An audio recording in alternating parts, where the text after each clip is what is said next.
өзім совет үкіметінің системасында тәрбиеленген адаммын. Ол уақытта егеменді емеспіз, тәуелсіздік жоқ болатын. Сол кезде тәрбиеленіп, сол идеологиямен жұмыс істеп, ойладық, солай болды, коммунизм болды деп ойлағанбыз. Ал енді тәуелсіздік алғаннан көзіміз ашыла бастады.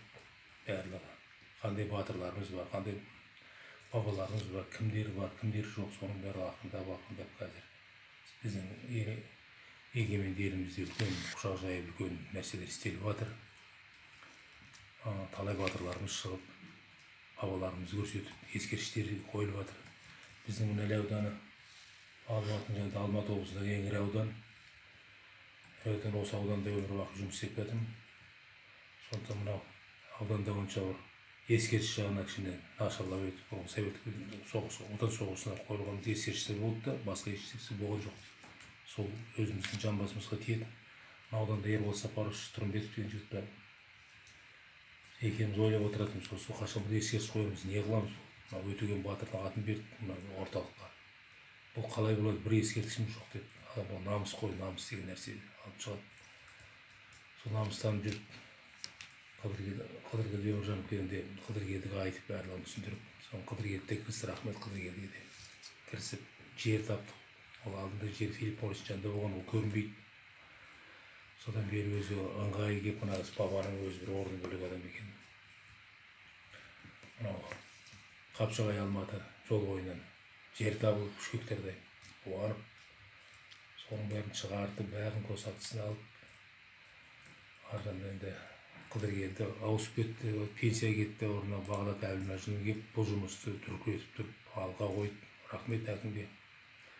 Ел болып, жұрт болып, үлкен жұмыстар жасалды, халыққа рахмет. Өтеген бабаның бабаларына, ұрпақтарына рахмет. Қордағы 200 бардық. Сонымен мына қорға керек жағында жиналып, өзінің уақытысында бітті. Әсіресе мына жаңа келген әкіміміз Бағдат Әбілмәжін қатты, өте қатты өзінің келгеннен осы ескерткіштен оған үлкен не болды. Ескерткіштің жұмысы алдында тұрып, соны жеңіп шықты бұл жігіт. Ел болып барлығын қойып, тура біздің мынау 4 жолдың торында тұрған аудан көрінбей тұратын. Біздің мына енді мына ескерткіш, Өтеген бабаның ескерткіші, бұл қақпа болды, үлкен қақпа, кіретін қақпа, бұл абырой болды. Өткен кеткен өтіп бұрықтан бәрі қарап өтеді. Мынау Өтеген бабаны көрсетіп отырмыз. Ол бабаларымыз осы жер үшін, ел үшін осы жерді сақтап қалған бабалар. Жетісудың төңірегінде жоңғарлармен соғысып, Қытай жаққа қуып, үлкен жұмыс жасаған адам. Өзі дипломат, өзі географист, өзі білімді адам, Төле бидің оң қолы болған адам. Енді біздің ауданнан орнағанда қуанамыз. Енді сол енді ұрпаққа, болашаққа жол көрсетеді.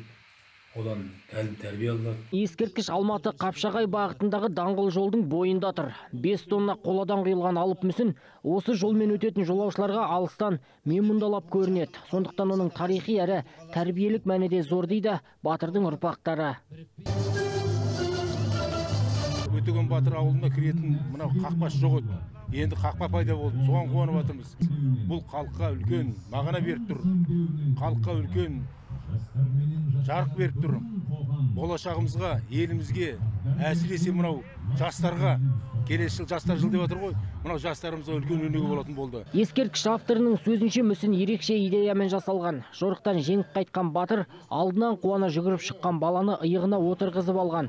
Ал балдырғанның қолында боз торғай бар. Бұл жеңіс пен бейбітшіліктің белгісі. Көбінесе мынау найза мен қылышпен суреттейді. Ол етюдный вариант дейді, бір момент. Мұнда негізі мен біраз ойландым. Образын жеңіп келген батыр. Мысалы, жеңіп келген батыр еркін өзін сезінеді. Ол деген халыққа мінеки батырларымыз жеңіп келді. Енді емін еркін өмір сүреміз деген арман ғой, сол болып жатыр ғой қазіргі заманда. Өтеген Өтеғұлұлы қазақ тарихында өшпес із қалдырған батырлардың бірі. Ерлігі бүгінгі күнге Сүйінбай, Жамбыл, Кенен ақындардың жыры арқылы жетсе, енді осы ескерткіш арқылы келешек ұрпаққа насихатталмақ. Өйткені бұл тек өнер туындысы емес, бүгінгі буынның тарихи санасын серпілтетін рухани мүсін дейді зерттеушілер. Ескерткіш деген ол біз патриотизмді көтеруіміз керек.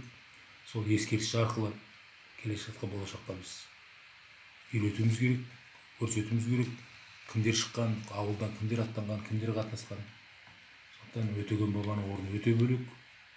Бұл қазір жарық беріп тұр біздің ауданға. Сондықтан осылай егеменді елімізде жақсыларымызды көрсетіп, тарихымызға кіргізе білейік. Патриотизм деген осы. Өткен болатындай келешекке бәріміз қолымыздан келгенше абай айтқандай бір кіріп жоқ қаланып қойып кетуіміз керек.